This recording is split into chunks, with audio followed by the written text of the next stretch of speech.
Clap your hands, everybody, and everybody just clap your hands.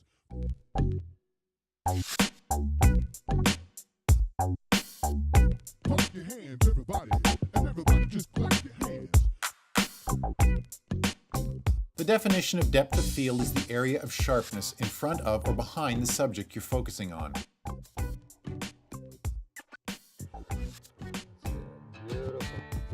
These are good examples of depth of field. Usually, everything in a landscape photo should be in focus. In this shot, we used a wide lens and a high aperture because there was a lot of light, so we had a greater depth of field. Other times you want to single out one item or person in a shot and throw everything else in the photograph out of focus, or shallow depth of field.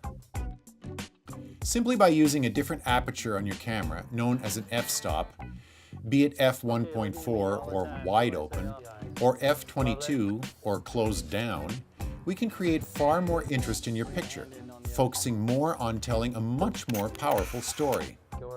Depth of field affects the softness of your shot and offers more focus on your subject matter, as in the veil shot.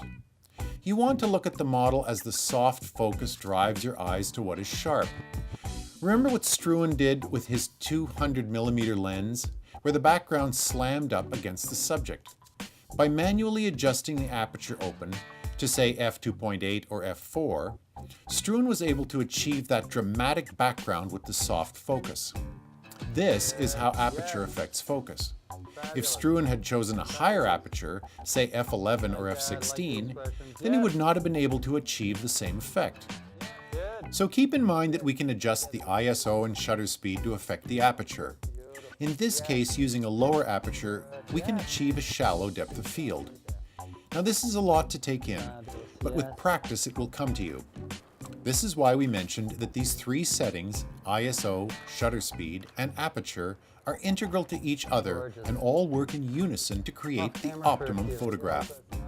Once you learn these three main settings in harmony, you'll rarely want to use the auto mode.